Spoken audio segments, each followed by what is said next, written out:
Тагдырдын оор тамашасы менен мураска үй жайда мурда насыя алып калгандар да болот. Эгер ал киши мыйзам боюнча да көз өткөн кишинин кирээзи боюнча да мураскор болсо, анда карызды төлөөгө милдеттүү. Азыркы карабай банк мураскордун мыйзамдуу түрдө укуктарга ээ болушун да күтпөйт. Эртеси күнү эле насыянын келишимин кайра түзүүнү талап кылат. Болбосо 1 айдан кийин төлөмдөрдү учурунда төлөбөгөндүгү үчүн айып пулдун көлөмү өсө берет. К сожалению, в этой ситуации закон суров, никаких простых. Банк мураскорго өзүнө кепил алууга же ойлонууга убакыт бербейт. Андыктан банктан качпай келип кардалды талкуулаганы туура. Анткени сүйлөшүү менен көп маселени чечсе болот.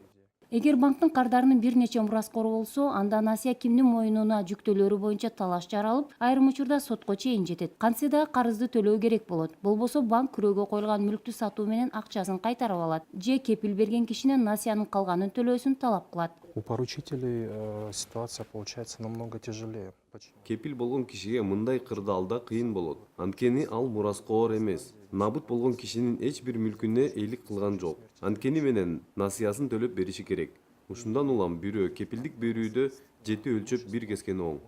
Үй бүлө очогу бузулуп жаткан учурда дагы насыяны ким төлөйт деген суроо жаралат. Мыйзам боюнча насыя кимге жазылган болсо милдет ошого жүктөлөт. Жубайлардын экөө тең төлөөдөн баш тартса, мында да кепил болгон кишиге банктын акчасын кайтарууга туура келет. Ну, допустим, если кредит был оформлен на супругу, Мында эгер ажырашкан киши ажырашуудан кийин анын финансылык жагдайы өзгөргөндүгүн далилдей алса, банк насыянын мөөнөтүн узартып жардамга келиши мүмкүн.